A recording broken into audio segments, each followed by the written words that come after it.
आहाना ले आई ऋषि लक्ष्मी का डिवोर्स होने से पहले जज मैडम के सामने अपनी प्रेगनेंसी की सच्चाई, जिसे सुनकर खिसक गई ऋषि के पैरों तले जमीन। और मलिष्का की असली सच्चाई लाते हुए आहाना ने कह दिया कि ऋषि लक्ष्मी को दूर करी है यह मलिष्का, जिसे सुनकर जज साहिबा के सामने ऋषि ने अपने आप को सही साबित करने के लिए मार दिया मलिष्का को ही 100 सा तमाचा। जी हाँ दोस्तों, भाग्य लक्ष्मी के आने वाले धमाकेदार एपिसोड में जब आहाना की एंगेजमेंट की पार्टी होगी और ऋषि बार बार पार्टी में डांस करते हुए लक्ष्मी से टकराएगा, तभी गुस्से से मलिष्का डांस पार्टी खत्म हो जाने के बाद अकेले में चली जाएगी, जिस वजह से ऋषि मलिष्का के पीछे पीछे जाएगा और मलिष्का को कहेगा कि तुम्हें हुआ क्या है, तुम ऐसे बार बार बिहेव क्यों करी हो, मुझे जरा भी पसंद नहीं आ रहा। तब मलिष्का कहेगी तुम क्या कर रहे हो वो तुम्हें दिख नहीं रहा, तुम तो अब तो लक्ष्मी के होने वाले बच्चे के बाप बनने वाले हो। यह सुनकर ऋषि एक पल के लिए कुछ बोल नहीं पाएगा, लेकिन तभी मलिष्का को विश्वास दिलाने के लिए मलिष्का के सर पर हाथ रखकर मलिष्का की कसम खाएगा और कहेगा कि मेरा और लक्ष्मी का ऐसा रिश्ता कभी हुआ ही नहीं है। तब यह सुनकर मलिष्का लक्ष्मी को सबके सामने बेइज्जत करते हुए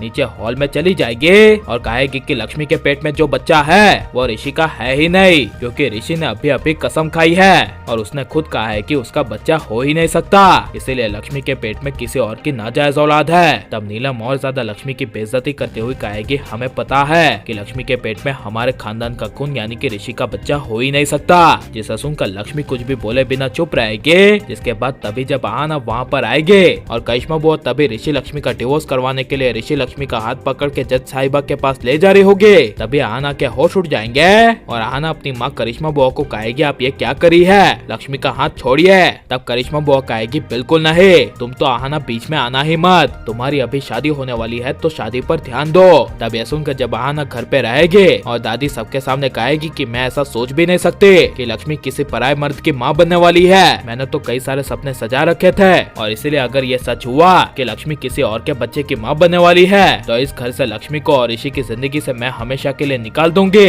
तभी यह सुनकर आहाना के होश उड़ जाएंगे और आहाना सीधे जज मैडम के पास पहुंच जाएगी, जहाँ पर करिश्मा बुआ लक्ष्मी पर कलंक का इल्जाम लगाते हुए जज मैडम को कहेगी कि लक्ष्मी के पेट में किसी पराये मर्द की औलाद है, यानी कि लक्ष्मी ऋषि के बच्चे की नहीं बल्कि किसी और के बच्चे की माँ बनने वाली है, इसीलिए अब इससे बड़ा कैरेक्टर लेस का एग्जाम्पल ऋषि लक्ष्मी के डिवोर्स के लिए चाहिए। तब यह सुनकर जज मैडम ऋषि से पूछेगी कि क्या ये सच है और अब तुम लक्ष्मी के साथ रहना नहीं चाहते और तुम्हें अपनी लक्ष्मी पर भरोसा नहीं है। तब ऋषि जवाब देने के लिए जा रहा होगा, उसी वक्त आहाना पीछे से आ जाएगी और जज मैडम को कहेगी रुकिए, लक्ष्मी भाभी प्रेग्नेंट नहीं है, प्रेग्नेंट मैं हूँ, लक्ष्मी भाभी ने मेरी प्रेगनेंसी का इल्जाम अपने सर लिया है। यह सुनकर करिश्मा बुआ के पैरों तले जमीन खिसक जाएगी, लेकिन उसी जगह मलिष्का के होने की वजह से जब आहाना असली सच्चाई लाती हुई कहेगी कि ऋषि लक्ष्मी को दूर करने के लिए इस मलिष्का ने लक्ष्मी के पेट में नाजायज औलाद का इल्जाम लगाया, असलियत में प्रेग्नेंट मैं हूँ और लक्ष्मी भाभी मेरी प्रेगनेंसी को सबसे छुपा रही थी। तभी यह सुनकर ऋषि लक्ष्मी को सबसे ज्यादा बेइज्जत करने वाले